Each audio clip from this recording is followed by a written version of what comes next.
All right, everyone, welcome back to Better Biomed, folks. This is video number 2, and I decided I'm going to go ahead. I'm going to show you guys how I'm going to fix this guy.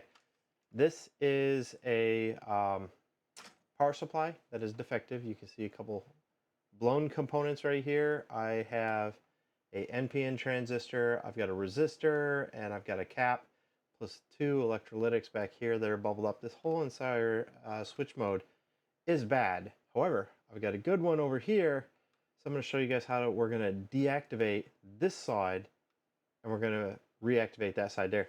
Now, there is one thing to note. I have a main fuse right here, right in the middle, and I don't know where all that goes, but I do know that that's the main fuse for the incoming power, which is the red and black right here.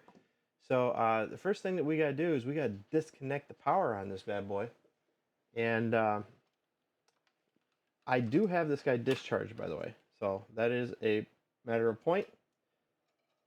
So you see, I'm using an isolated screwdriver, and I'm making sure that my capacitor board right here is completely de-energized. It is not plugged in. We are ready to go ahead and start taking this guy apart. So these are push down terminals, and let's see, let me get a good one for you. You can use these flat blade screwdrivers and just push them down like so. They just pop out, all right? Pretty easy. Now, I don't know the load on the switch mode power supply. It's possible that I could double up the wires and run both bulbs off one switch mode, but I would say probably not a good idea, not for longevity, and it's not really necessary because, to be honest, all I have to do is run one channel to attract the bugs. So that these guys right here are for running my lamps. So let's go ahead and let's pull this out. This is my AC in power. It's red and black. It's very interesting, but is what it is. Okay, so it's very important that this guy does not get plugged back in from this point forward. And let's remove these guys. So I have tinned wires coming in, and then I've got solid core copper for my lamp wires. There we go. Okay, so this board is just got 2 Phillips screws, and it is ready to come out.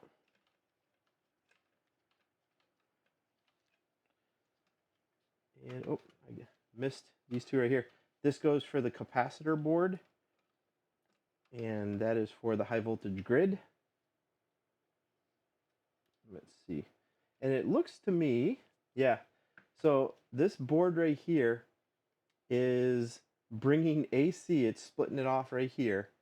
So it's bringing AC over to here, and then it comes in, and you can see that I have one diode right here, and then I've got a string of diodes, so it looks like it's running 2 AC rails.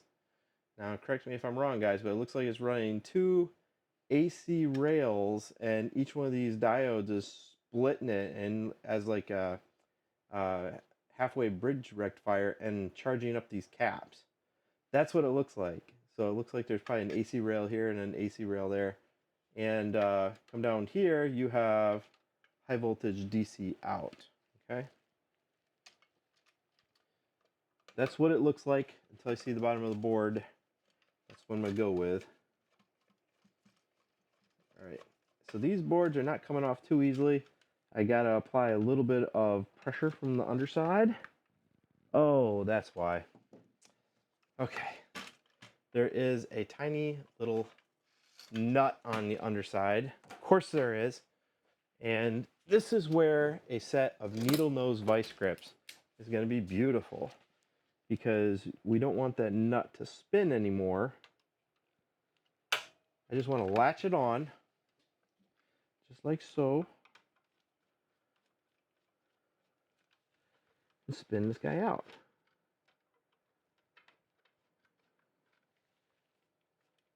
All right, so there we go. There's that one. And this one over here, I gotta do just the same, reach up in there and grab it. Oh, it's pretty loose. Okay. Yeah, it's pretty loose. That means this guy here is just going to fall out.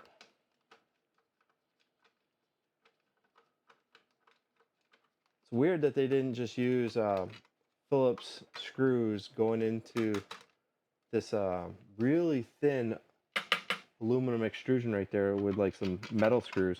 That would have been a cheaper and easier way to install it, but maybe it would have shook out or something. Maybe they had to bolt it down because it has AC power coming into it. I don't know, guys. Cool. So let's see. I got 2 spacers right here. Let's go ahead and remove those. Of course, they're just cheapo, generic piece of plastic that are roughly drilled. All right. Let's see.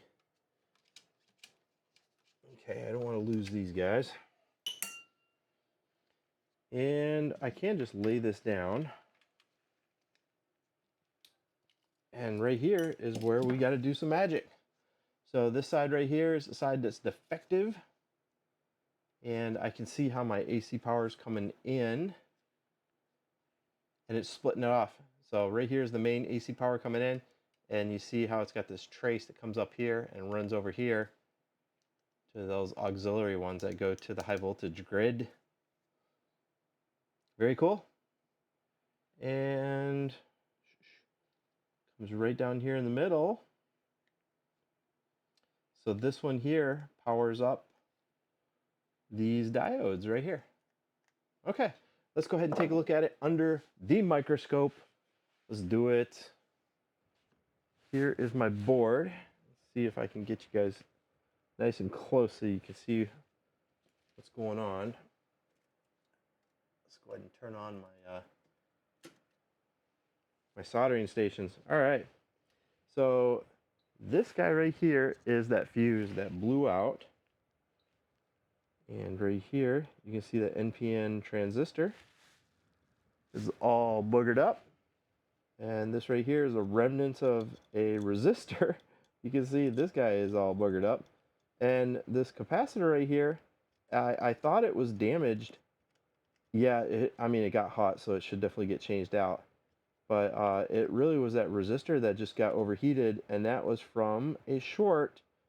So if you see, we've got heat damage here. I got some heat damage here on these. So this whole entire side just needs some love. And we're not going to love it. Not like that. We're gonna disable it. So take a look at the bubbling of these 2 electrolytics right here. They're not leaking yet. They're bubbled. Look at those. Those are normal. So you see those. That's how it should look. Then take a look at those. All right. I'll flip it so that you can see a better profile. Yeah, those are normal. Those are definitely defective. So these guys suffered some sort of shock. All right, so this entire side over here, we are going to disable, and then this side over here should be fine, okay?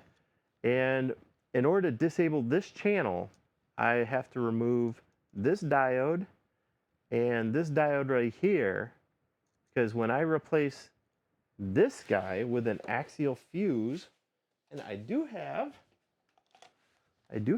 some axial fuses right here. Yes, it's not the same rating, but this is what an axial fuse is. It's a fuse that has wires soldered to the end. This is a 250 volt, and it is 5 amp. I understand that that is definitely more heavily rated, and it's the wrong type for this application, but it's going to work perfectly for me to test this guy out. So all I'm going to do is desolder this, desolder that, desolder these 2 right here. That disables this entire side.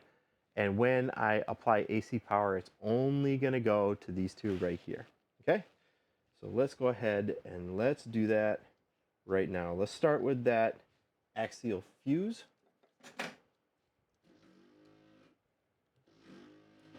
Right.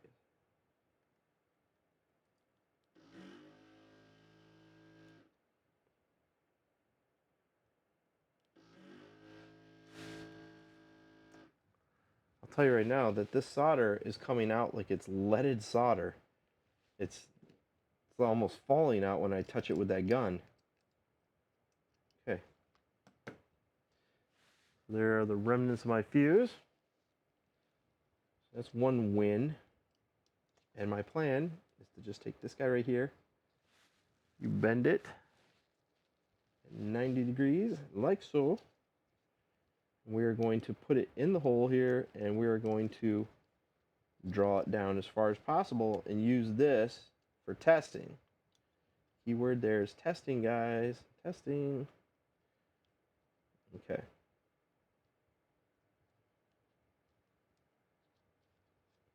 There's only so much I can do. I want this guy to sit down low, but not too high. All right, there you go. You can see what I'm doing. That way there, it's not touching any other components. It is still rather isolated, and now I can solder those guys there. And technically, if I were to plug this guy in, we would be ready to probably see some arcy sparks. Okay, we gotta get rid of that short next. Okay, so let's do this. Ooh.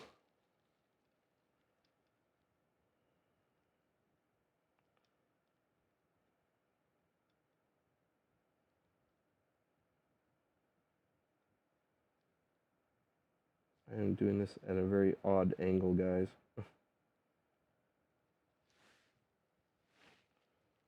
How's that look?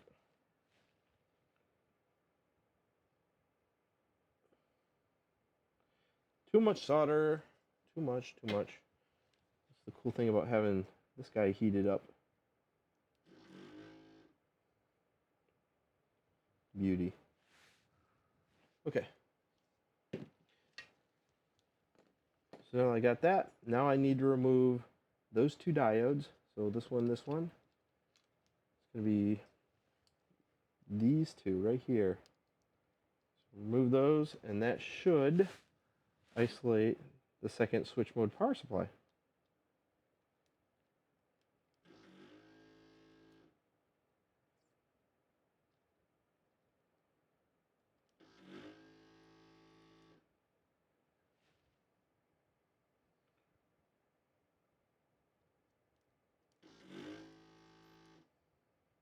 Wow, this solder is melting so low of a temperature.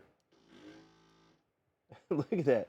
And yes, it did booger up that trace, but I don't care because I'm not even being gentle on it because I'm just trying to get those guys out. So there you have it. This side right here is now isolated. So I should have no power throughout any of this. Right here's my fuse.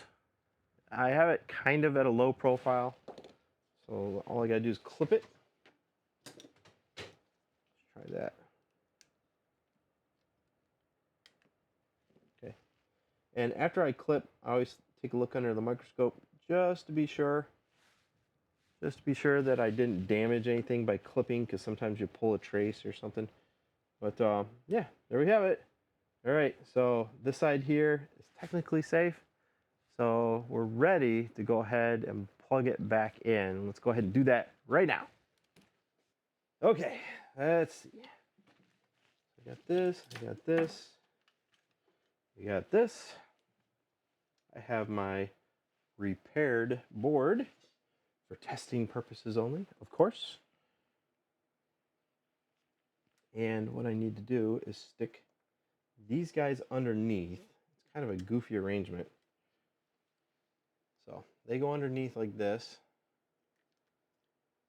and they just insert on the board like that. So it's kind of floating. All right. Here's the second one.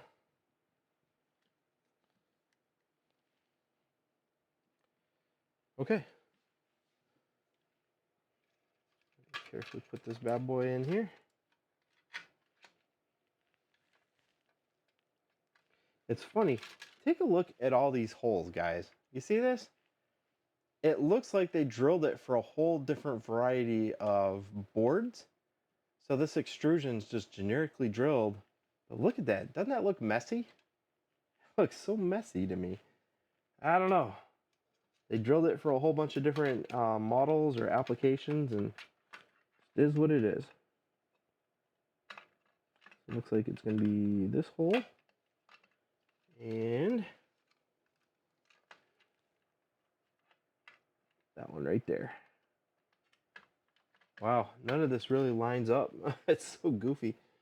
Okay, so now that that's on there, I need to go ahead and grab these little nuts again. That's what I love about these guys. And let's see, that was right up and in here. So the goal is just to place it underneath and spin it from above. It'll thread it on and we are good to go.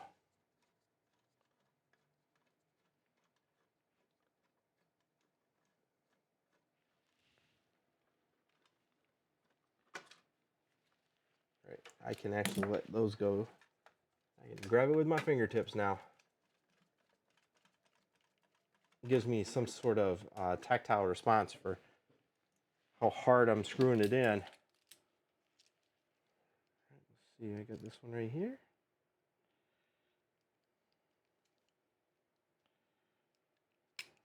Uh-oh. Okay.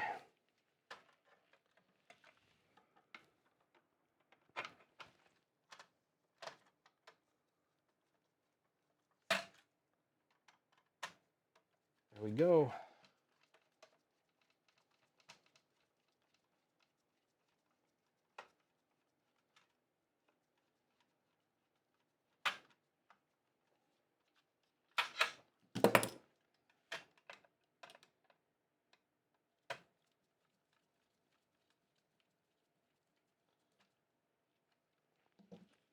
So I'm going to go ahead and connect these wires exactly how they were before.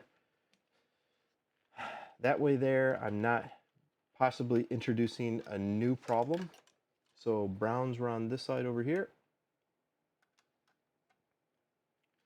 Blues are on this side. And yes, you have to connect them all, even though the one circuit is disabled, because the last thing you want are these wires floating around in here where we have mains and we have high voltage DC. Okay, so let's see, here are my wires that I gotta connect on this side. Wow, this is a cluster, let me tell you guys. A little bit frustrating. Okay. I wish I was like an octopus, because having more hands sometimes would be a great help.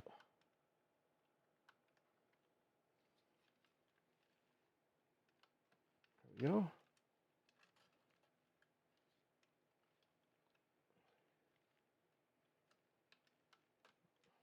This one.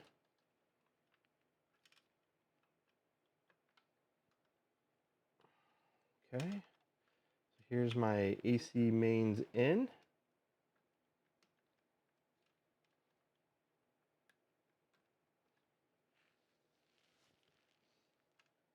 You know what's interesting is we have the power switch here on red.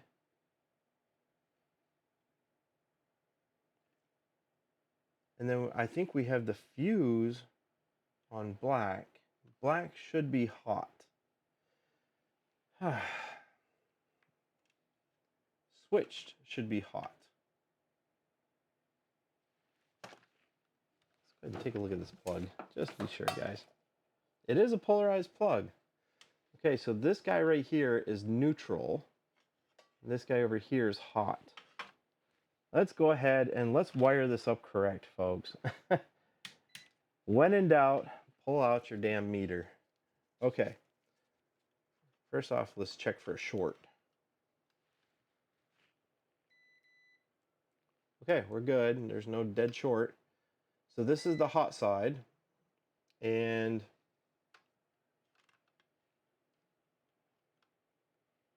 see, it is connected to my neutral, which is weird. Is it? Okay. Oh, it's connected to my hot. Okay.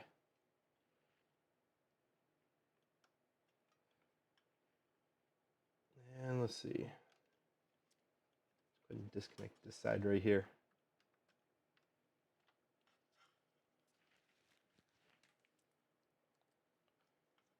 So hot. side. Do you see that? Okay, so this right here is my switched. That is correct. Yeah, that is correct. Okay. You think it doesn't matter? It definitely matters, folks. So what I wanted to make sure, they just reverse their colors. So black in American AC is hot.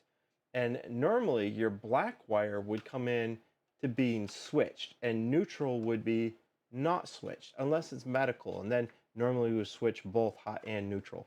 But in this case, the black comes in, it goes in here, and then it turns into red. I kind of wish that was the black wire coming over to the main panel, but I get it, you know, international configurations, they probably never expected Americans to tear this apart, yada yada.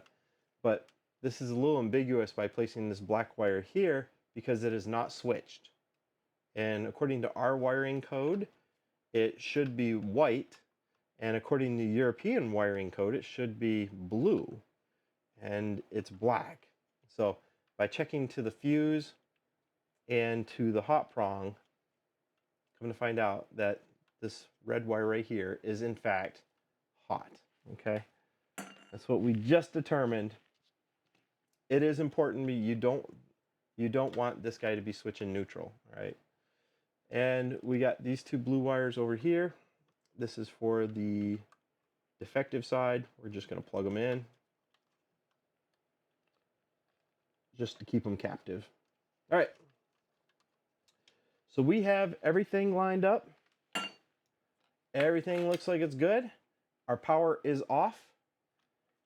I'm going to give it a slight tilt. In fact, I'll tell you what, let's take all these metal components off my desk. All right. Absolute last thing that we need for more metal stuff to end up in the high voltage circuit. Okay. Let's see. I was going to set this guy over here on my isolated power supply, but nah, not this time. Here we go. Okay, we are live. And take a look. So there you have it. We are only using one of our switch mode power supplies. We deactivated the other one by pulling out those two diodes. And in doing so, we're able to salvage at least part of this. That light right there is plenty to attract bugs. And my high voltage grid is live. It is live, and we can verify that by doing our little trick over here with the solder. Hold on. Let me get this for you guys. Okay, ready? So, it is working. All right, there we go. Let's go ahead and shut it off. Let's discharge it.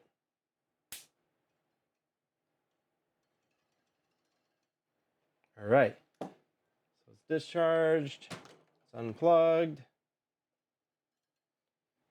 Okay, extra precautions, a little bit of extra redundancy.